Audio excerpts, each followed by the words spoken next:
qu'est-ce qui lui prend à Tom? Il va nous parler d'une trottinette électrique sur sa chaîne, en plus quasiment en plein hiver.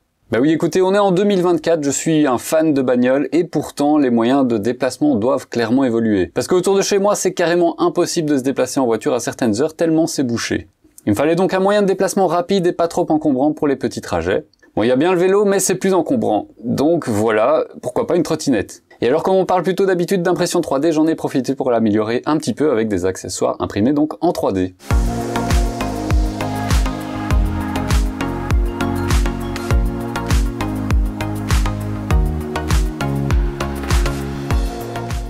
Alors sachez qu'à la base j'avais prévu une toute autre vidéo que celle que vous allez voir, mais malheureusement la météo en a décidé autrement, et comme mon matériel vidéo n'est pas étanche, j'ai dû limiter les prises de vue en extérieur. J'espère quand même que vous apprécierez cette vidéo, même si ça aurait été mieux de la faire en été.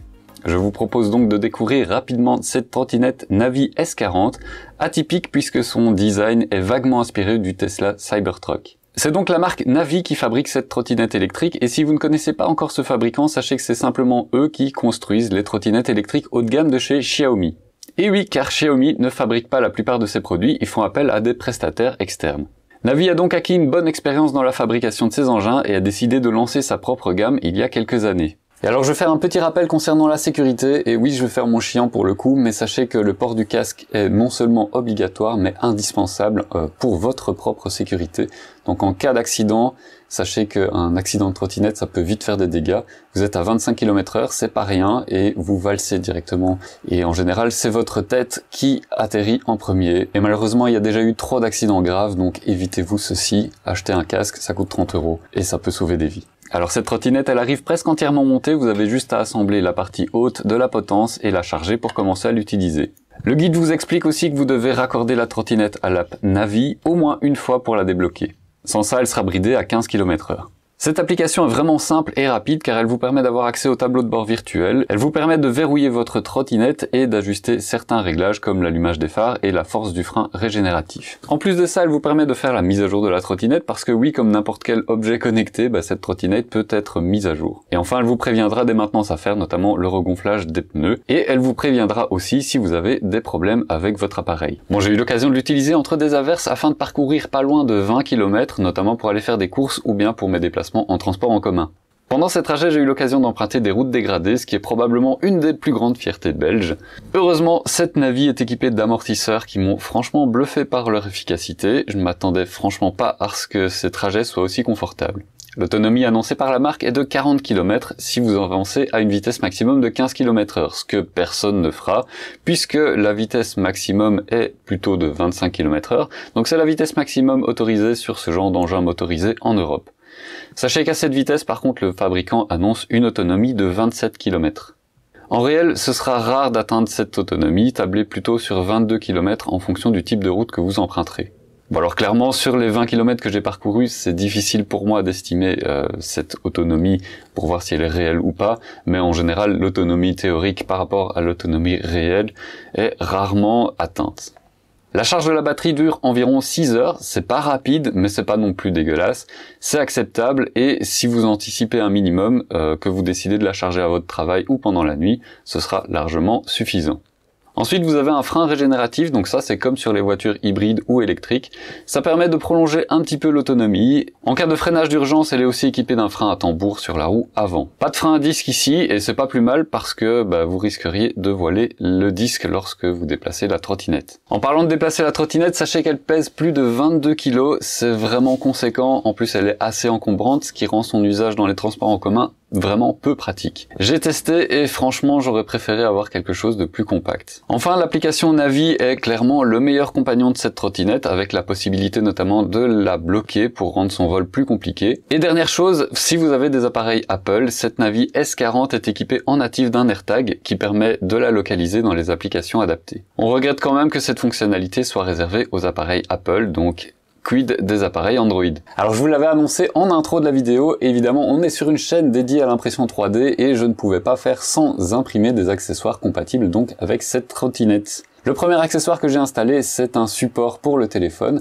Alors ce support, je l'ai trouvé tout fait sur MakerWorld, mais le problème c'est qu'il n'était pas compatible avec les guidons de 23 mm, comme ici c'est le cas sur cette trottinette. Donc j'ai fait un remix qui permet donc de l'attacher sur un guidon de 23 mm.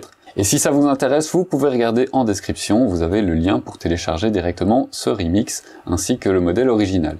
Le deuxième accessoire que j'ai imprimé, c'est ceci. Donc ce sont des crochets, donc c'est à mettre directement sur la potence de la trottinette. Ça permet d'accrocher des petits sacs par exemple lorsque vous allez faire des courses. Alors je ne l'ai pas installé finalement parce que simplement je trouvais ça un petit peu dangereux d'avoir les sacs directement sur la potence, en tout cas sur cette trottinette. J'avais pas envie de risquer que le sac passe outre et que tout se retrouve sur la route. Donc finalement j'ai changé d'avis, je ne l'ai pas mis. Mais sachez que ce modèle existe, si jamais ça vous intéresse, je vous mets aussi le lien dans la description. Alors en utilisation réelle, cette trottinette présente quand même pas mal de petits avantages qui sont un peu difficiles pour moi d'illustrer. Le premier point, c'est la progressivité de l'accélération. Donc on a une accélération linéaire qui est quand même douce et on n'a pas quelque chose qui présente des à-coups et qui est violent à l'accélération. Donc on a vraiment quelque chose de progressif, ce qui permet de ne pas être désarçonné de sa trottinette. Et ça franchement, pour avoir déjà utilisé certaines trottinettes de location, c'est quand même un bon point. Ensuite, j'ai déjà mentionné, mais c'est le confort de cette trottinette, parce que clairement, les suspensions, plus le fait que la fourche soit plus large, ça augmente clairement le confort de l'utilisation de cette trottinette. En plus de ça, les pneus sont des pneus gonflés à l'air, donc ça veut dire que, encore une fois, ça va absorber toute une série d'aspérités sur la route, sans vous donner un feedback directement dans le guidon, et ça franchement, c'est vraiment appréciable aussi. Parce que franchement, je l'ai utilisé sur des routes qui sont vraiment accidentées, et franchement, ça pose aucun problème. Même pour monter sur des petites bordures, pareil, aucun problème, ça absorbe les chocs, et on continue sa route. Et enfin, dernier point, c'est vraiment la qualité de finition de l'ensemble. On sent qu'il y a vraiment une recherche sur la qualité perçue de cette trottinette, et franchement, c'est agréable, puisqu'on est quand même sur une trottinette haut de gamme, donc on s'attend quand même à des matériaux haut de gamme. Bon alors évidemment, cette Navi S40, elle ne présente pas que des avantages, donc je vais lister un petit peu les inconvénients que je lui ai trouvés. Donc encore une fois, c'est à l'utilisation réelle. Alors évidemment, le premier point qui m'a vraiment chagriné, c'est son poids. On est sur 22,2 kg. Ça en fait vraiment un objet qui est lourd à déplacer, encombrant, et dans les transports en commun, pour moi, c'est un grand non. Donc clairement, si votre priorité c'est de faire les derniers kilomètres après les transports en commun, et donc vous devez l'avoir dans ces transports en commun, clairement vous vous orientez vers d'autres modèles dans la gamme, notamment la V40 Pro qui est disponible aussi et qui est plus légère puisqu'elle fait 16 kg, ça fait quand même 6 kg de moins. En plus de ça, elle prend moins de place. Parce que croyez-moi, cette trottinette, je l'ai surnommée le SUV des trottinettes à cause de ça.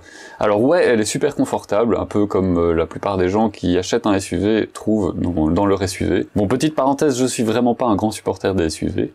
Fin de parenthèse. Mais clairement, d'un point de vue design, c'est vraiment ce qui est recherché. Donc on est sur quelque chose qui est robuste, en tout cas qui paraît robuste, qui est plus large, plus gros, plus haut, plus encombrant, plus lourd. Donc clairement, pour moi, c'est assimilé à un SUV version trottinette. D'ailleurs, la comparaison du design avec le Tesla Cybertruck, qui n'est donc un pick-up et pas un SUV, est vraiment d'à propos dans ce cas-là. Et le dernier point qui peut être embêtant mais qui n'est clairement pas rédhibitoire, c'est que cette trottinette, elle est équipée de petits clignotants. Donc vous avez un bouton sur la fourche qui permet d'activer le clignotant à gauche, à droite.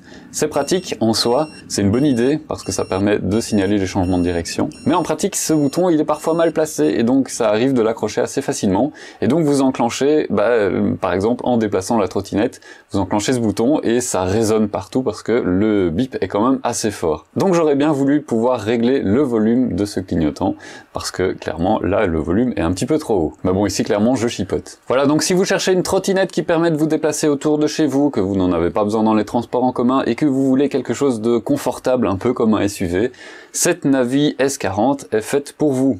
En plus, elle est disponible à un prix quand même assez agressif puisqu'elle est à 550 € en ce moment avec les promotions. Franchement, pour du haut de gamme, c'est très honnête. Et pour l'équipement proposé, j'ai comparé un petit peu avec les autres fabricants. On est sur quelque chose qui est vraiment très bon aussi. Si par contre vous cherchez quelque chose de plus léger, vous avez notamment la V40 Pro qui est toujours chez Navi, qui est à 400 € avec les promotions.